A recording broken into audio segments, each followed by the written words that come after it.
So, how important is it, or should companies even be getting involved in political and social conversations these days? I think that today the brands that I personally admire the most are brands that have a point of view on like what's happening out there, and trying, especially if you can link that point of view to the positioning of the brand. I think that the risk is when brands do things or have a point of view on something and it comes across inauthentic because it has nothing to do with the history of the brand has done before or with the positioning of the brand.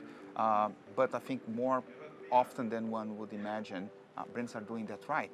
I think that there are great examples like from Nike, great examples from New York Times, some good examples from Burger King. I'm a little bit biased on that one. So if you do it right, if you are adding value to the conversation, if you're like putting yourself on the right side of history, if you can tie it back to the positioning of the brand, I think chances are that you are going to increase brand love, and over time that will probably translate into a better business for your brand. And how do you decide what's consistent with Burger King's brand?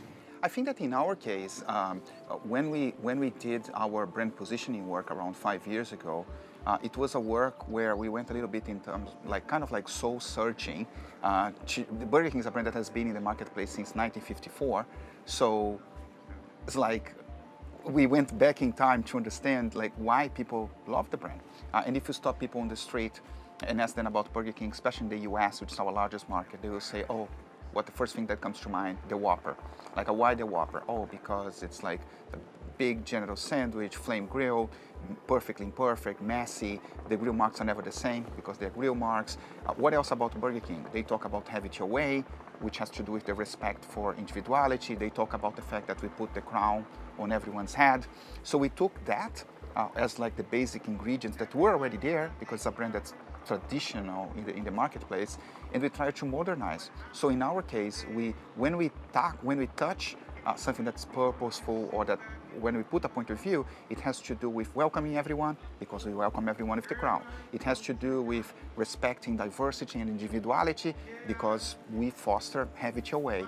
And it has to do with being perfectly imperfect, self-deprecating, because that's kind of like the vibe of the brand. So when we do things that tie to that, if we do in a way that's not commercial and that's trying to add value to the conversation, it's really well received by most people.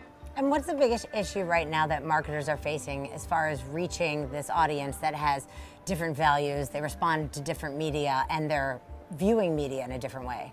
I think that the biggest challenge that I see, and that's why we do the work the way we do, is to always come up with like big ideas, fresh ideas, creative ideas. The media landscape is crazy, you know, like technology is like bringing like new options and new opportunities like every day. So I cannot cope with that. I try to be as much as I can informed and in touch with those things, but that shouldn't be like necessarily like the beginning of the work. The beginning of the work is the idea.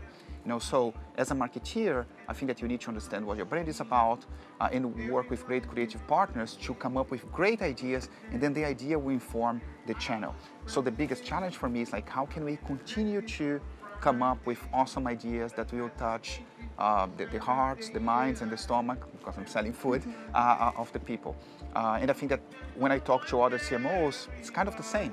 You know, like how can we come up with new, fresh ideas that will entertain, that will get people to talk about, that will get on media, that will be not like a commercial, because if it's just a commercial, people are not going to want to consume that. And what's the biggest risk you've taken as a CMO that totally paid off? In the case of Burger King, we are not the biggest spender, right? I mean, in the marketplace. So whatever we do, it needs to stand out. If it has to stand out, it probably needs to be different. If you're doing something different, there is a risk associated to it. So most of the things we do, they have a certain degree of risk associated to it, because we know that that's kind of like it's a little bit of the secret of our success. So every single campaign, if we don't feel uncomfortable with the idea that we have, it's probably not good enough. So I don't know like which one is like the riskiest. I think that the riskiest thing would be to do something flat, generic, because that I know it doesn't work. So when we do things such as like Mac Whopper, Google Home of the Whopper, Whopper Detour, burning stores, they're all campaigns that get a ton of recognition in the industry. They're campaigns that were talked about that get billions of impressions, billions with B, and that increased brand love. And at first, we do think, oh my God, like, should we do this? What if it goes wrong? Like, how do we mitigate that and this and that? But risk, to me, is doing something flat. If you're trying to do something that's edgy, and if that ties back to the core of your brand, it's probably less risky than doing something flat. So it's hard for me to precise, like maybe burning stores, maybe Proud Whopper, but we are used to that. So we don't even think as much as like, oh, it's risky. And looking back on your career at Burger King and before at Unilever, what is the biggest mistake that you've made in your personal career, and what have you learned from that? I think that I was lucky enough to work with people that were like very smart, with like very strong marketing teams, both in Unilever and Burger King.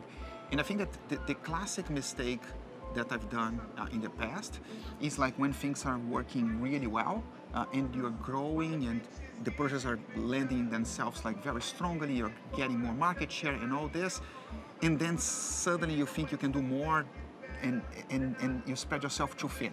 You know what I mean? Like, so there were occasions where in Unilever or even at Burger King, like that we, instead of like making sure that our core was like well sustained and had like the proper funding, we spread ourselves too thin and we launched like either like in a new segment or in a new market, and then we didn't invest as much on the core. And if you don't do that, the core erodes very fast and the incrementality doesn't come at the same time. I'm Brazilian. In Brazil, we say that you're playing like the small blanket game. Like you cover your head, your feet are cold. You cover your feet, your head is cold.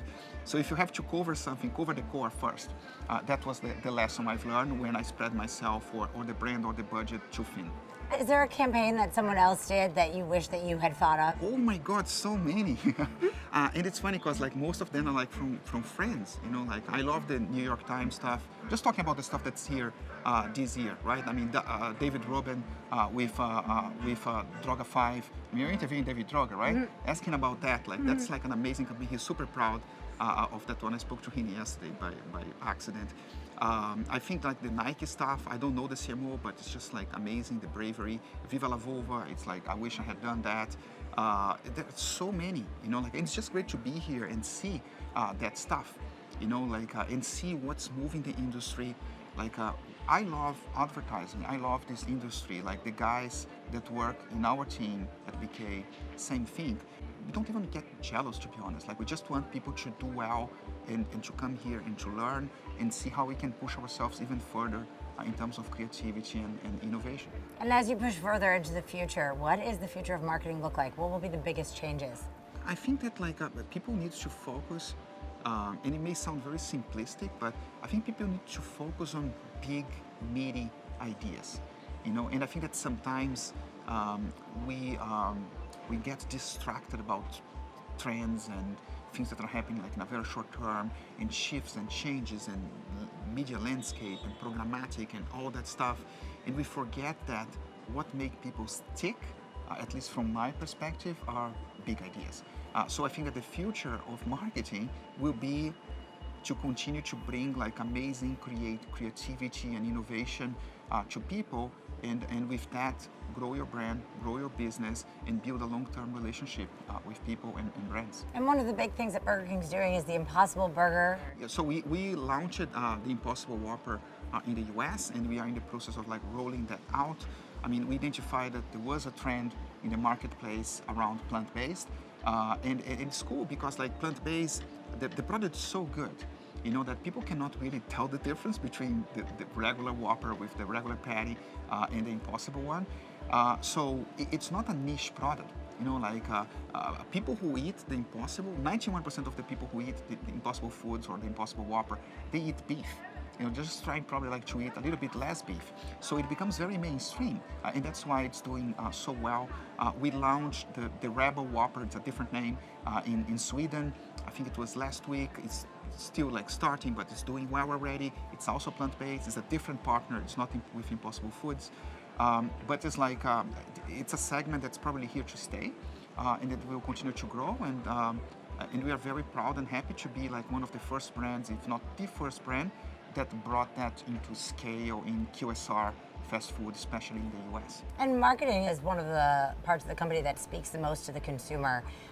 What comes first, the conversation with the consumer or the actual changes in the product? I think it's both. You know, like I think that we identified a trend because we are looking at people, right? And then we did the testing and we developed the product and this and that. Always like touch basing with the consumer to make it better, improve, and this and that. And then when we, after identifying the opportunity, developing the product, we launch and we test the advertising and all that, and then we communicate to people. But like people, consumers, they are part of the journey from the genesis of the idea and the insight to the launch. And when you, because if you don't do that, you risk coming with a product or communication that will be disconnected to people's expectations and desires. So that's why I think that the most successful brands, they integrate the consumer throughout the journey.